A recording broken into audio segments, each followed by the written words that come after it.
Question है कि there is a gaseous system containing O2 gas, if the pressure is doubled temperature become 4 times, how many times it tends to will become. एक बार बताओ, P V equal to NRT होता है कि नहीं होता? पी वी इक्वल टू क्या होता है?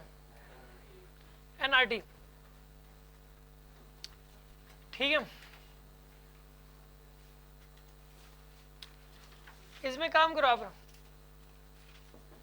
इसको एनआरटी बाई वी लिख सकते हैं हम लोग, एनआरटी बाई वी। ये एन क्या है यहाँ पे? Number of moles.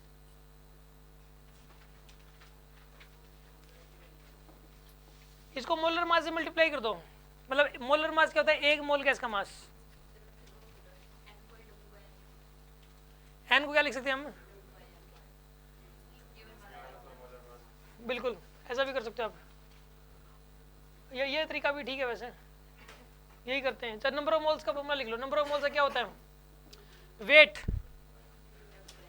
Wait die bye में मोलर मास लिख सकते हैं ना हम लोग, इंटू आर टी बाय में वी।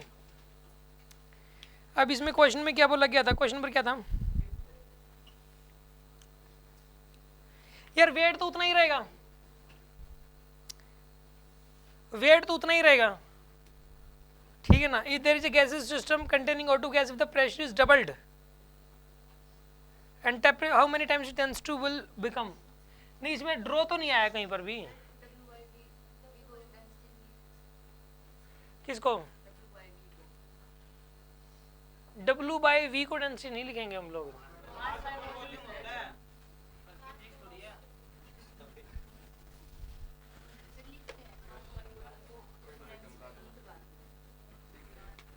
सुन लो, ध्यान सुनो, हाँ टोटल मास W नहीं लिखेंगे, फिर उसमें total mass by molar mass लिखेंगे हम लोग।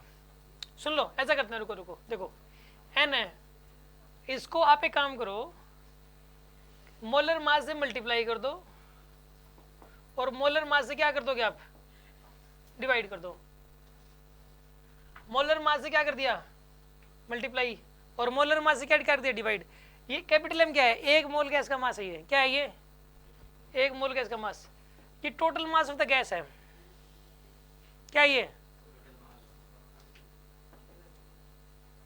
क्या बताइए?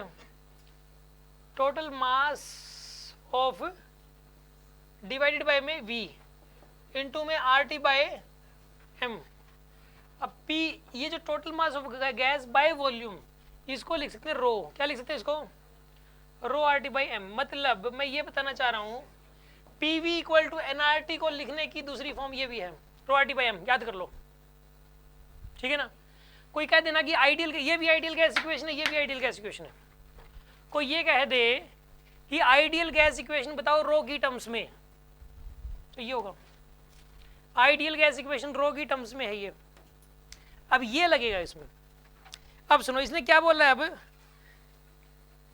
प्रेशर को डबल कर दिया जी, P को क्या कर दिया? 2P। डेंसिटी को रो डैश कर दिया, रो डैश। R की वैल्यू R रहेगी। Temperature become 4 times 40, molar mass उतना ही रहेगा M। ये कर दिया इसने। सुन लो बात, देखो प्रेशर क्या कर दिया? P का क्या कर दिया इसने? 2P। रो का क्या कर दिया? Rho dash. रो तो पूछा भी इसने, नया वाला रो।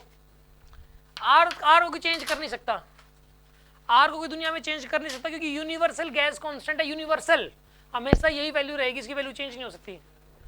अच्छा, गैस तो ऑक्सीजन है, तो ऑक्सीजन है भाई, नहीं ऑक्सीजन का आपने कोई हाइड्रोजन थोड़ा ना बना दिया। समझ में आ रही बात आपको? तो यार M तो वही रहेगा। टेम्परेचर चेंज कर दिया, प्रेशर चेंज कर दिया, तो इसे रो चेंज हो जाएगा। तो रो पूछा, देखो एक इक्वेशन तो बन गई ये वाली, और दूसरी इक्वेशन बन गई ये वाली। अब रो डैश की वैल्यू रो की टर्म्स में बतानी है आपको, तो दिस अपॉन दिस कर दो आप।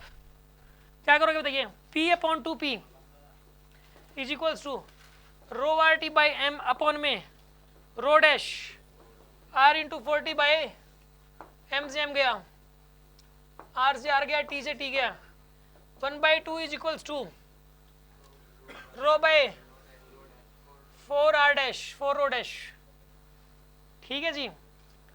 रो डैश की वैल्यू कितनी आएगी? यहाँ से रो बाई 2 आएगी, क्या आएगी बोलो? डेंसिटी हाफ हो जाएगी भाई, डेंसिटी हाफ हो जाएगी। समझ में आ गई होगी बात आपको? इसमें नई बात जो सीखने वाली थी वो ये थी कि आइडियल गैस इक्वेशन ये भी है और आइडियल गैस इक्वेशन ये भी है। ये आइडियल गैस इक्वेशन है वॉल्यूम की टर्म्स में और नंबर ऑफ मोल्स की टर्म्स में, ये नंबर ऑफ मोल्स की टर्म्स में है और ये डेंसिटी की टर्म्स में है। याद रखिए आप इस बात को। अगर मैं ये बोल दूं कि आइडियल गैस इक्वेशन बताओ डेंसिटी की टर्म्स में, तो आप बोलना P is equals to rho RT by M। क्या बोलोगे?